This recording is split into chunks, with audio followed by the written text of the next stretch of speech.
கேதுங்கிறது ஒரு தெய்வீகத்தன்மை உடையது, ஆன்மீகத்தை சார்ந்தது, பழமைகளை பற்றியாக சொல்லக்கூடியது. எவ்வளோ பழமை உண்டோ அதெல்லாம் கேதுவை சார்ந்ததாக இருக்கும்.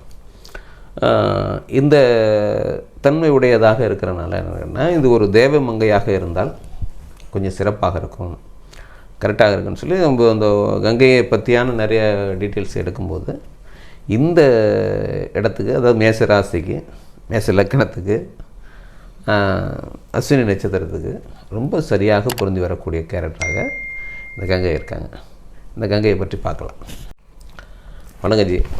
வணக்கம் சார். நட்சத்திர பகுதியை ஆரம்பிச்சிட்டோம். நம்ம இதற்கு முன்பாக முன்னுரையை பற்றி கொடுத்துருந்தோம் ஒரு எபிசோட். ஆமாம், அது தெளிவாக பார்த்தாங்கன்னா தான் இப்போ நம்ம போகிற ரூட் என்ன நமக்கு தெளிவாக எடுத்தது தெரியும் உங்களுக்கு. இப்போ அதில் வந்து நான் கங்கைன்னு சொல்லியிருந்தேன், அஸ்வினி நட்சத்திரத்துக்கு கங்கைன்னு சொல்லியிருந்தேன். மேச லக்னம் அஸ்வினி நட்சத்திரமாக இருந்தீங்கன்னாக்க இந்த கங்கையினுடைய குணாதிசயங்கள் மேக்ஸிமம் இருக்குது. இப்போ இந்த மேச லக்னத்தை பற்றி நம்ம கொஞ்சம் தெரிஞ்சுக்கலாம். மேச லக்னம் அஸ்வினி நட்சத்திரத்தை பற்றி கொஞ்சம் தெரிஞ்சுக்கலாம். மேச அந்த ராசியினுடைய பகுதிக்குள்ளே இருக்கிற 3 நட்சத்திரங்களில் முதல் நட்சத்திரமாக இந்த அஸ்வினி இருக்குது. அது மட்டும் இல்லாமல் வந்து இந்த ஜோதிட சிஸ்டம் தொடங்குறதே இந்த 00 டிகிரிலேருந்து தான் தொடங்குது. அதனால் இந்த 13 டிகிரி வரைக்கும், இந்த 13.20 டிகிரின்னு சொல்கிறது ஒரு நட்சத்திர பகுதி.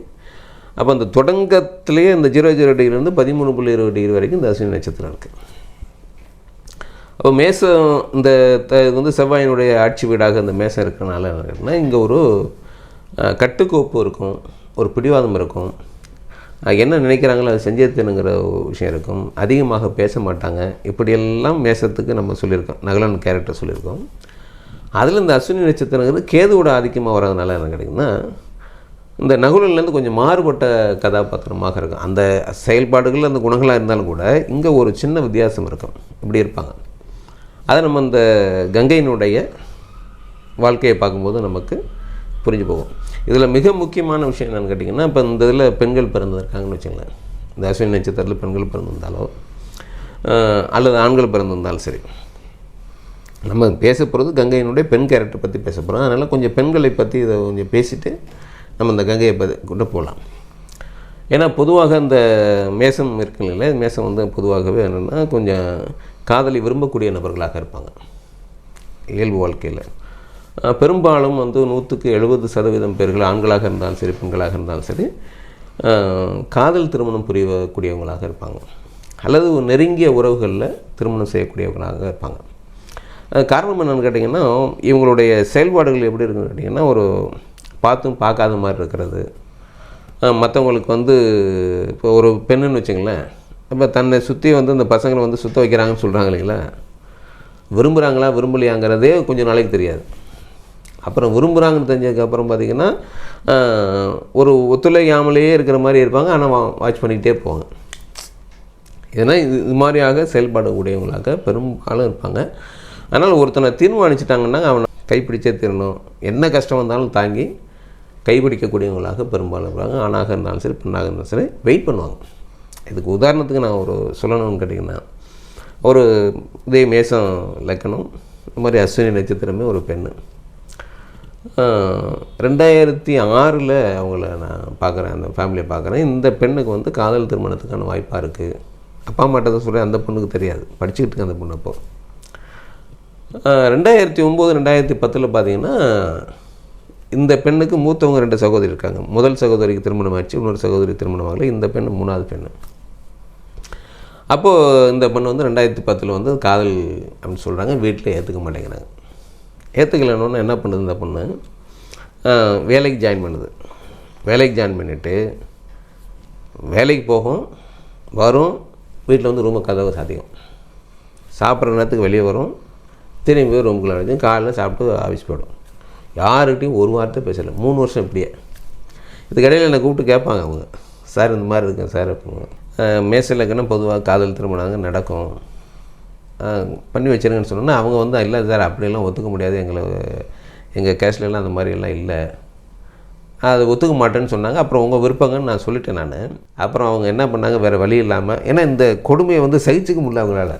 ஒரு பிடிவாதம்னா ஒரு என்றைக்காவது தனிஞ்சுன்னு பார்த்தா இதுக்கு இடையில வர்ற மாப்பிள்ளைகள் எல்லாம் வந்து பார்க்குறதே கிடையாது, வெளியே வந்தது பார்க்குறதே கிடையாது. அப்புறம் அவங்களால பார்த்து, அதாவது ஒரு எப்படி இருக்குன்னு நெருக்கடினா அந்த பெற்றோர்களுக்கு, நீங்கள் பண்ணிக்கூடாண்டீங்களே, நான் பண்ணிக்கல, ஆனால் யாரையும் கூப்பிட்டு வராதிங்க, என்கிட்ட யாரும் பேசாதீங்க. இப்படியே பார்த்தா அவங்களால தாங்க முடியாமல் இப்போ 2014 அவங்க கேட்டாங்க, இல்லைங்க நீங்கள் பண்ணி வச்சுறது பெட்டருது, அவ்வளோ சீக்கிரம் இந்த பெண்ணுடைய குணத்தை உங்களால் மாற்ற முடியாது. மேசம் வந்து அந்த மாதிரியாக அவ்வளோ வலிமையுடைய மன உறுதி உடையவங்க, அஸ்வினி நட்சத்திரம் வேறு, அதனால் நீங்கள் பண்ணிவிடுங்க சார்னு சொன்னேன். அப்புறம் பண்ணிட்டாங்க. நல்லா இருக்குது அந்த பொண்ணு, அது வேறு விஷயம். ஒரு கேரக்டர் வந்து நான் சொல்கிறேன், நான் எப்படிப்பட்ட ஒரு பிடிவாதம் இருக்கும், குணம் இருக்கும் அப்படிங்கிறது. இப்போ கேதுவோட நட்சத்திரங்களால் என்னன்னு கேட்டிங்கன்னா, எது மேலேயும் பற்று இல்லாமலேயும் அவங்களால வாழ முடியும். இவ்வளோ விஷயம் வந்து இந்த நட்சத்திர பகுதிக்குள்ளே இருக்குது, இந்த கேதுவோட நட்சத்திரத்தில் இருக்குது. அப்போ இதுக்கு வந்து சரியான கேரக்டர் யாருன்னு நான் அனலைசிங் பண்ணும்போது கங்கை தான் எனக்கு படைச்சு. ஏன்னா கங்கையினுடைய இதில் இதெல்லாம் வருது, கங்கையினுடைய செயல்பாடுகள்லாம் இதனுடைய கனெக்ட் ஆகிற மாதிரியாக இருந்ததுனால தான் அந்த கங்கையை கிடத்து. கங்கை இப்போ யாருன்னு தெரிஞ்சுக்கலாம். ஏன்னா மகாபாரதம் நிறைய பேத்துக்கு கங்கை ஓரளவுக்கு தெரியும், பீஷ்மருடைய தாய். ஆனால் அவங்க எப்படி வந்தாங்கன்னு தெரியல. எப்படி வந்தாங்க, எப்படி இந்த மன உறுதி அவங்கள்ட்ட எப்படி இருந்ததுன்னு நம்ம பார்க்கலாம். இப்போ இந்திரன் வந்து ஒரு முக்கியமான விழா நடக்கிறனால இந்த மாதிரியான மிக முக்கியமானவங்களெல்லாம் அழைக்கிறாரு. அழைச்சில் வந்து இந்த கங்கை வந்து நதிகளுக்கெல்லாம் ராணி அப்படிங்கிறனால கங்கைக்கும் ஒரு அழைப்பு இருக்குது.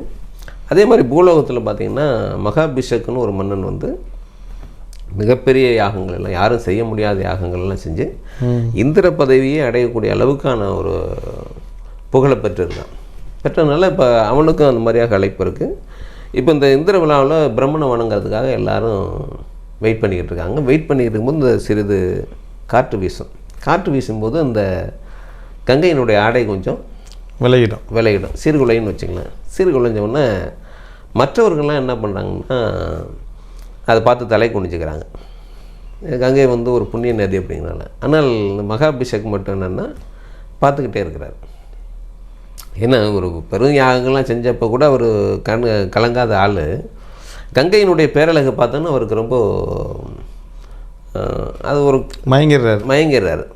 அந்த மயக்கத்தில் அவர் பார்த்துக்கிட்டே இருக்கிறாரு. கங்கையும் வந்து இதை பார்த்தோன்னா இவ்வளோ பேர் தலை குனிஞ்சிருக்கு, இவர் மட்டும் பார்த்துக்கிட்டு இருக்காரு, இவர் யார் அப்படின்னு கங்கையினுடைய மன ஓட்டம் போய்கிட்டு இருக்கு. இந்த இதில் வந்து இப்போ பிரம்மாவை எல்லாம் வணங்கிக்கிட்டு இருக்காங்க. இந்த 2 பேரும் மட்டும் அவங்கள மட்டும் பார்த்துட்டு கவனிக்கவே இல்லை. பிரம்மா வந்தது கவனிக்கவே இல்லைன்னா பிரம்மாவுக்கு கோவம் வந்துடுது. கோவம் வந்தவுடனே என்ன பண்ணுறாரு, கங்கை அப்படின்னு கேட்டவுடனே இப்போ சுயநினைவுக்கு வந்துடுறாங்க. மகாபிஷேக்கும் சுயநினைவுக்கு வந்துடுறாங்க.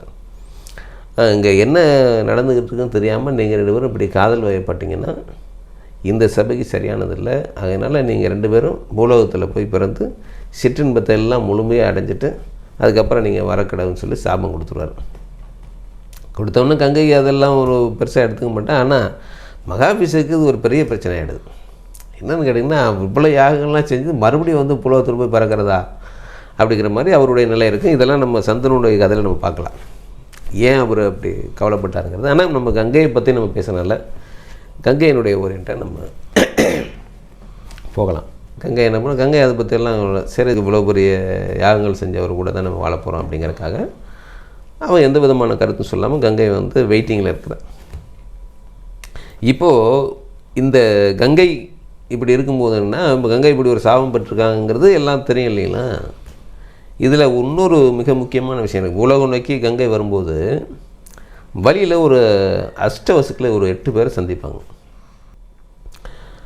கங்கையை பார்த்தோன்னு வணங்கி, அம்மா நீங்கள் எங்களுக்கு ஒரு உதவி செய்யணும் அப்படின்னு சொல்லி கேட்பாங்க.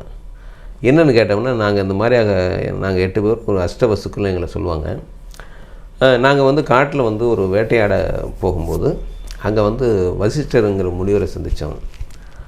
முனிவர் வந்து எங்களுடைய தாகத்தெல்லாம் தீர்த்து அமுதம் கொடுத்தாரு. அமுதத்தை சாப்பிட்டோன்னு எங்களுக்கு ரொம்ப அந்த நேரத்துக்கு ரொம்ப சந்தோஷமாச்சு, ரொம்ப அருமையாக இருந்தது. அதனால் நான் கொஞ்சம் மனைவிக்கு நான் எடுத்து வச்சுக்கிட்டேன். எனக்கு கொடுத்ததுலேருந்து கொஞ்சம் மனைவிக்கு எடுத்து வச்சுக்கிட்டேன். மனைவிக்கு கொண்டு போய் கொடுத்தோன்னே குடிச்சிட்டு பார்த்துட்டு ரொம்ப சந்தோஷப்பட்டு, ரொம்ப அருமையாக இருக்குது, இது நான் இது நாள் வரைக்கும் நான் இப்படி சாப்பிட்டதே இல்லைன்னு சொல்லிவிட்டு என் மனைவி சொன்னால், இந்த பாலை கொடுக்குற பசுவை நீங்கள் கொண்டு வந்தோன்னு எனக்கு அப்படின்னு சொல்லி கேட்பான். இல்லை அதெல்லாம் முடியாது, அது முனிவர் எடுக்குமா, அதெல்லாம் எப்படி கொண்டு வர முடியும் அப்படின்னு சொன்னோன்னா, இல்லை அப்படி இல்லைன்னா என்கிட்ட பேசாதீங்கன்னு சொன்னான். நானும் கொஞ்ச நாள் பார்த்தேன். அப்புறம் மனைவியை வந்து அவளுடைய கோபத்தை எப்படியாவது தணிக்கணுங்கிற முடிவுக்கு இந்த ஒரு 7 பேரை கூட்டிகிட்டு நான் பசுவை திருடலான்னு போயிட்டேன்.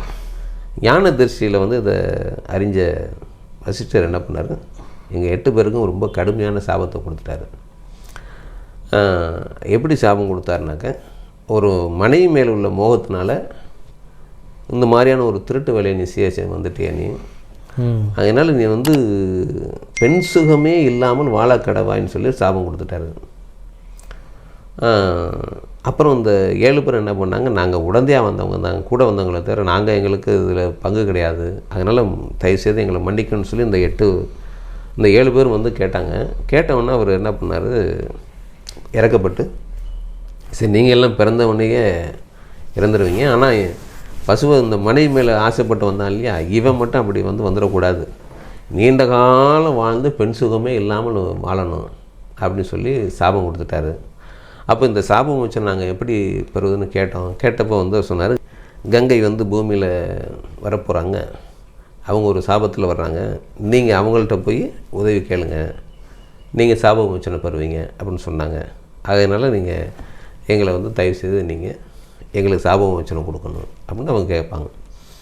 சொன்னோன்னா கங்கை சொல்லுவாங்க, சரி நான் கொடுக்குறேன் உங்களுக்கு, உங்களுடைய 7 பேரையும் நான் வந்து தண்ணியில் பிறந்தவுடனே உங்களை தண்ணியில் விட்டுறேன், இந்த 8வது நபரையும் முடிஞ்ச அளவுக்கு நான் சாப விமோச்சனை கொடுக்க பார்க்குறேன் அப்படின்னு சொல்லி சொன்னோன்னே, இப்போ இந்த கங்கை இங்கே கங்கை கரை ஓரமாக நடந்து போயிட்டுருப்பாங்க. போயிட்டுருக்கும்போது சந்தனு மன்னன் வந்து அவர் கொஞ்சம் வேட்டையாடுறதுல கொஞ்சம் விருப்பமாக இருக்கிறவர். வேட்டையாடிட்டு வந்து இந்த கங்கை நீரில் கை கால்களை முகத்தெல்லாம் கழுவிட்டு பார்க்குறாரு. தூரத்தில் ஒரு பெண் ஒன்று நடந்து போகிறாங்க. பார்த்தவொன்னே அவருக்கு யார் அந்த பெண்ணு தனியாக போகிறாள் யாருன்னு பார்க்குறாரு. ஆனால் ஒன்றும் கேட்கலை. சரி யாரோ ஒரு பெண் அப்படின்ட்டு விட்டுறாரு. ஆனால் அந்த முகம் மட்டும் ஒரு மைண்டில் அப்படியே பிம்பமாக நிற்கிது. இவ்வளோ அழகாக இருக்காங்க அப்படின்ட்டு போயிடுறாரு. இதே நினைவாகவே அன்னைக்கு ஃபுல்லாக ஓடுது. ஒன்று மறுநாள் என்ன பண்ணுறாரு, இந்த பெண்ணை வந்து யாருன்னு பார்க்கலாமா, இன்றைக்கி வருவாளோ அப்படின்ட்டு திரும்பி வர்றாரு. அப்போ அங்கேயே நிற்கிறா. கங்கை நின்னோடனே, ஆனால் கங்கைக்கு தெரியும் சந்தனு தானே, இவருக்கு தான் தெரியாது முன்ஜென்மம், இவருக்கு தெரியும், அந்த அம்மாவுக்கு தெரியும். அவங்க என்ன பண்ணுறாங்க, சரி பார்க்குறாரா பார்க்கட்டும், அவங்க வெயிட்டிங்கில் தானே இருக்காங்க. இப்போ இவரால் கேட்டலான்னு முடிவு பண்ணி, பெண்ணே நீ யார் அப்படின்னு கேட்குறேன். நான் கங்கை அப்படிங்கிறேன். கங்கைங்கிற பேர் போட்டிருக்கு அப்படின்னு நினச்சிட்டு வரேன். சரிம்மா, உன்னை எனக்கு ரொம்ப பிடிச்சிருக்கு, என்னை திருமணம் பண்ணிக்குவே அப்படின்னு கேட்குறாரு. கேட்டவுடனே கங்கை சொல்லுவாங்க, எனக்கு ஒன்றும் ஆட்சேபணம் இல்லை, ஆனால் ஒரு நிபந்தனை இருக்குது. நான் எந்த செயல் செஞ்சாலும் நீங்கள் கேள்வியே கேட்கக்கூடாது. ரொம்ப கொடூரமான செயல்கள் கூட நான் செய்வேன். அப்படி செஞ்சாலும் நீங்கள் காரணம் கேட்கக்கூடாது, ஏன்னு கேட்கக்கூடாது. கேட்டிங்கன்னா அன்னையோடு உங்களை விட்டு நான் பிரிஞ்சிருவேன் அப்படின்னு சொன்னோம்னா, சந்தனன் என்ன பண்ணுவார், காதல் தானே, செஞ்சிட போகிறா, என்ன கொடூரமான விஷயம் என்ன செஞ்சிட போகிறா, சும்மா நம்மளை பயமுறுத்துறா அப்படின்னு நினச்சிட்டு அவர் என்ன பண்ணுறாரு, எனக்கு ஒன்றும் பிரச்சனை இல்லை, நான் உன்னை ஒரு கேள்வி கூட உன்னை கேட்க மாட்டேன் அப்படின்னு சொல்லி வாக்கு கொடுத்துட்றாரு. வாக்கு கொடுத்தோன்னா இப்போ ஓகே நான் உங்களை கல்யாணம் பண்ணிக்க ரெடின்றேன். கல்யாணம் நடக்குது. கல்யாணம் நடந்து ரொம்ப மகிழ்ச்சி, சந்தனு மன்னருக்கு அவ்வளோ மகிழ்ச்சியாக போகுது. எப்போ கன்சீவாக கங்கை ஆனவுடனே நாடே கோலாகலமாக இருக்குது. ஏன்னா சந்தனு மகாராஜாவுக்கு குழந்தை பிறக்க போகுது அப்படிங்கிறனால மந்திரிலேருந்து அவ்வளோ பேரும் வந்து என்னமோ தங்க வீட்டில் குழந்தை பிறக்கிற மாதிரியாக ஒரு பெரிய சந்தோஷத்தில் இருக்காங்க. குழந்தை பிறக்கும். பிறந்தவொடனே நேராக கங்கைக்கு எடுத்து கொண்டு போய் குழந்தை தூக்கி முழுகடிச்சுக்கணும். கங்கையில் போட்டுருவோம். முழுக அடித்தவொன்னு இங்கே அதில் போடும் ராஜாங்கம். என்ன இப்படி ஒரு பெண்ணா